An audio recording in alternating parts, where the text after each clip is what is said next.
혹시 허벅지 둘레랑 평균 수명이 이게 무려 12년이나 차이가 날 수 있다는 얘기 들어보셨어요? 아, 그 유명한 연구 결과 말씀이시죠? 네, 맞아요. 제가 자료를 보니까 허벅지 둘레가 60cm가 안 되면 그 이상인 사람보다 심장병 위험이 2배나 높다고? 네, 2배나 높다고 나오죠. 솔직히 저는 처음에 이게 좀 과장된 거 아닌가 싶었어요. 아니, 어떻게 몸의 한 부분 둘레가 수명이랑 이렇게까지 연결이 될 수가 있죠? 바로 그게 오늘 우리가 풀어야 할 핵심 질문입니다. 보내주신 자료들을 쭉 관통하는 메시지가 바로 그거거든요. 아, 우리 다들 막연하게 운동이 좋다, 이건 알잖아요. 그런데 그 중에서도 왜 하필 하체 근육? 특히 이 허벅지가 우리 건강과 수명을 좌우하는 거의 절대적인 열쇠라고 하는지 그 비밀을 한번 파헤쳐보려고 합니다. 좋습니다. 그래서 이번 시간에는 저희라 받은 여러 건강 칼럼, 또 최신 연구 결과들, 전문의 인터뷰 자료들을 바탕으로요. 왜 허벅지를 제2의 심장이다, 생명의 저장고다, 이렇게까지 부르는지 그 근거를 한번 제대로 파헤쳐 보겠습니다. 네, 이걸 들으시는 분들도 자기 허벅지를 한번 이렇게 만져보시면서 따라오시면 더 재밌을 것 같네요. 자, 그럼 가장 기본적인 것부터 시작해 볼까요? 도대체 허벅지 근육이 뭐길래 우리 몸에서 얼마나 대단하길래 이런 말들이 나오는 걸까요? 일단 규모부터가 다릅니다. 규모요? 네, 자료에도 나와 있지만 우리 몸 전체 근육의 한 70% 이상이 하체에 있거든요. 와, 70%나요? 네, 그리고 그 중에서도 허벅지가 그냥 단일 근육으로는 가장 큽니다. 이 엄청난 규모가 모든 이야기의 시작점이라고 보시면 돼요. 바로 그 압도적인 크기 때문에 허벅지가 우리 몸의 핵심 에너지 발전소 역할을 하는 겁니다. 에너지 발전소요? 네, 중앙 저장고라고도 할 수 있고요. 우리가 음식을 먹으면 포도당이 생기잖아요. 그 에너지원을 거의 70%를요. 70%나요? 네, 이 허벅지 근육이 다 쓰고 또 저장하는 겁니다. 와, 거의 대부분의 에너지를 허벅지가 다 관리하는 거네요. 저는 보통 간이 에너지를 저장한다고만 알고 있었는데요. 맞아요. 흔히 간을 생각하시는데 근육이 간보다 무려 2배나 많은 당분을 저장할 수 있어요. 글리코겐이라는 형태로요. 2배나요? 네. 그러니까 허벅지 근육이 많다는 건 내 몸에 고성능 배터리팩을 여러 개 달고 다니는 거랑 똑같습니다. 아, 에너지 용량이 크니까 쉽게 지치지도 않고 하루 종일 활력이 넘칠 수 있는 거죠. 그렇군요. 그러면 이게 결국 기초 대사량이랑 바로 연결되는 거겠네요? 정확합니다. 허벅지가 굵으면 기초대사량이 월등히 높아져서요. 가만히 앉아 있거나 주무실 때도 계속 에너지를 더 많이 태우는 거예요. 아, 이게 바로 살 안 찌는 체질의 비밀이었군요. 바로 그겁니다. 쓰고 남는 에너지가 뱃살, 그러니까 우리 몸에 제일 나쁜 내장 지방이나 혈관 속 기름때로 쌓일 틈이 없어지는 거죠. 그렇군요. 이게 바로 지방간이나 동맥경화 같은 병을 원천적으로 막아주는 가장 강력한 방어막이 되는 겁니다. 와, 단순히 에너지를 저장하는 걸 넘어서 질병을 막는 방패 역할까지 한다니 정말 놀라운데요. 자료들을 보면서 제가 제일 충격받았던 게 허벅지 근육이랑 특정호 질병의 관계였어요. 특히 당뇨병. 네, 맞습니다. 이 관련 수치는 정말 믿기 어렵더라고요. 허벅지 근육은 말 그대로 우리 몸의 혈당 조절 사령관이라고 보시면 됩니다. 사령관요? 3%, 여성은 무려 9.6%씩 올라간다고 해요. 잠깐만요. 1cm예요? 네, 단 1cm에. 와, 거의 10%잖아요. 이게 뭐 키나 몸무게도 아니고 허벅지 둘레 1cm가 그렇게 큰 영향을 준다는 게 정말 엄청나네요. 그렇죠. 반대로 근육량이 10%만 늘어도 인슐린 저항성, 그러니까 혈당 조절 능력이 떨어지는 현상이 20%나 좋아지고요. 당뇨 발병 확률은 23%나 줄어든다는 결과도 있습니다. 원리는 아주 간단해요. 우리가 밥을 먹으면 혈당이 확 치솟잖아요. 네, 그렇죠. 그때 이 허벅지라는 거대한 근육이 혈액 속에 떠다니는 포도당을 스폰지처럼 쫙 빨아들이는 겁니다. 아, 흡수해버리는군요. 네, 그래서 글리코겐으로 저장을 해버리니까 혈당이 안정적으로 유지가 되는 거죠. 허벅지 근육이 부족하면 이 포도당을 처리할 데가 없으니까. 그냥 혈액 속에 계속 남아두는 거군요. 맞습니다. 그게 혈관을 망가뜨리고 당뇨로 가는 거죠. 그렇군요. 혈당 조절 말고도 이 큰 근육이 우리 몸의 충격을 흡수하는 방식도 되게 인상 깊었어요. 특히 무릎 안 좋으신 분들이 들으면 정말 깜짝 놀랄 만한 내용이 있었잖아요. 네, 맞아요. 보통 무릎 아프면 관절 아껴야 된다 이러면서 무조건 쉬라고 하잖아요. 근데 자료들은 완전 반대 얘기를 하더라고요. 그게 정말 많은 분들이 하시는 가장 큰 오해 중 하나입니다. 아, 오해인가요? 네. 물론 급성 염증이 있을 땐 쉬는 거 맞죠.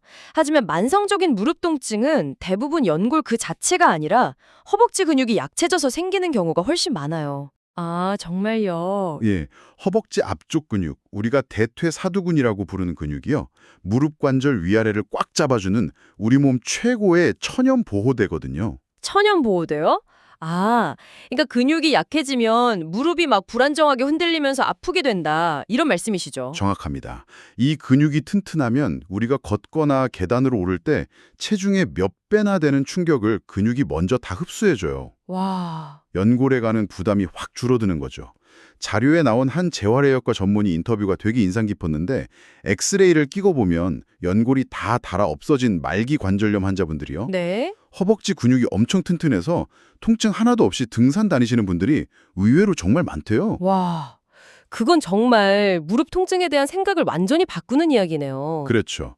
구조적인 문제보다 근력이 통증에 더 큰 영향을 미친다는 아주 강력한 증거입니다. 그런데 혈관 건강에도 직접적인 영향을 미친다는 부분에서 저는 정말 좀 등골이 오싹했습니다. 근육이 줄어드는데 그냥 힘이 약해지는 문제가 아니구나 싶었어요. 네, 바로 그 지점을 많이들 놓치시죠.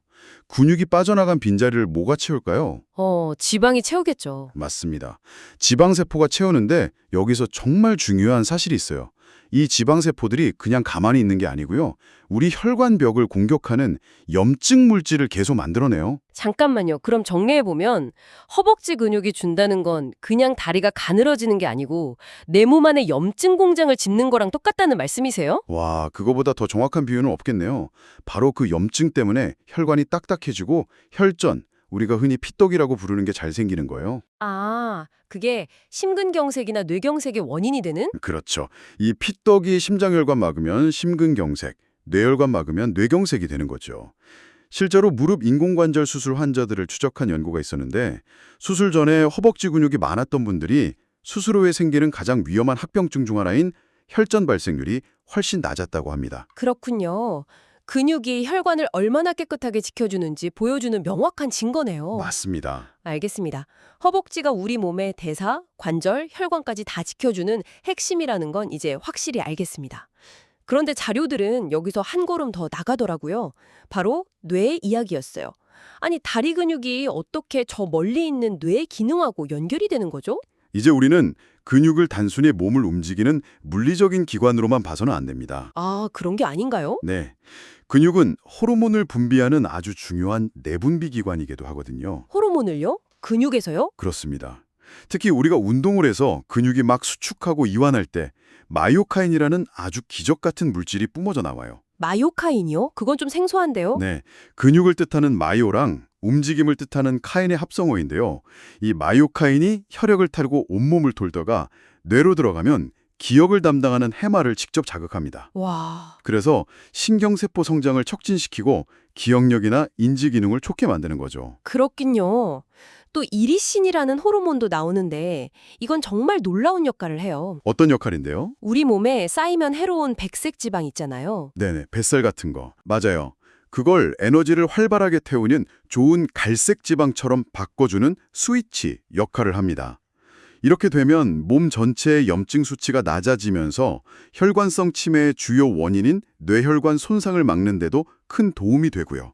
와, 그러니까 하체 운동을 하면 근육이 뇌에다가 직접 똑똑해져라, 스스로를 보호해라 이렇게 신호를 보내는 거군요. 건강한 신체에 건강한 정신, 이게 그냥 비유가 아니었네요. 그렇죠. 직접적인 생물학적 연결고리가 있었던 겁니다. 그래서 요즘 뇌과학계에서는 치매 예방을 위해서 머리 쓰는 것만큼, 아니 어쩌면 그 이상으로 하체 근력 운동을 강조하고 있습니다. 그럼 이쯤에서 많은 분들이 궁금해하실 속설, 아, 그 이야기 나올 줄 알았습니다. 허벅지가 굵으면 정력이 좋다. 이거 어르신들이 많이 하시던 말씀인데 자료를 보니까 이것도 과학적인 근거가 충분하더라고요. 네, 충분히 근거 있습니다. 남성의 경우 남성 호르몬인 테스토스테론이 물론 대부분 고안에서 만들어지지만 근육이 이 테스토스테론을 활용하고 활성화하는 데 아주 중요한 역할을 하거든요. 아, 그래요? 네. 특히 허벅지처럼 큰 근육이 많을수록 테스토스테론 분비도 늘고 활용도도 높아져서 남성성을 유지하는 데 직접적인 도움이 됩니다. 그럼 여성의 경우는 어떤가요? 여성들도 무조건 근육질 허벅지가 좋은 건가요? 여성의 경우는 조금 더 복합적으로 봐야 합니다. 물론 적절한 근육량 중요하죠. 하지만 건강한 피하 지방의 역할이 더 강조돼요. 피하 지방이요? 네. 허벅지나 엉덩이에 있는 적당량의 피하 지방이 여성 호르몬 생성이나 규칙적인 월경 주기, 또 임신 능력을 유지하는 데 아주 중요하거든요. 그래서 자료에서도 나오듯이 마라톤 선수들처럼 체지방률이 너무 낮아지면 오히려 호르몬 불균형으로 건강에 문제가 생길 수도 있습니다. 그렇군요. 남성과 여성이 좀 다른 관점으로 봐야 한다는 게 흥미롭네요. 그러면 건강한 허벅지 둘레? 그 기준은 어느 정도로 봐야 할까요? 자료에 나온 덴마크 연구에서는 남녀 불문하고 60cm를 권장하던데 솔직히 이건 좀... 비현실적으로 들리죠? 네. 운동선수 아니면 좀 힘든 수치 아닌가요? 아주 좋은 지적이십니다. 실제로 그 60cm라는 기준 때문에 많은 분들이 좌절감을 느끼기도 해요. 하지만 자료들을 종합해서 보면 더 중요한 메시지가 있습니다. 어떤 건가요? 한국인을 대상으로 한 다른 연구에서는 남성은 60cm, 여성은 57cm 이상을 안전지대로 봤고요. 적어도 55cm는 유지하는 게 좋다고 권고합니다. 근데 이것도 키가 작거나 원래 마른 체형인 분들한테는 좀 부담될 수 있잖아요. 바로 그 지점인데요. 여러 연구의 공통된 결론은 허벅지는 근육으로 굴든 아니면 어느 정도 건강한 피하 지방으로 굴든 일단 가는 것보다는 굵은 게 건강에 무조건 유리하다는 겁니다. 아, 그냥 굵은 게 장땡이다.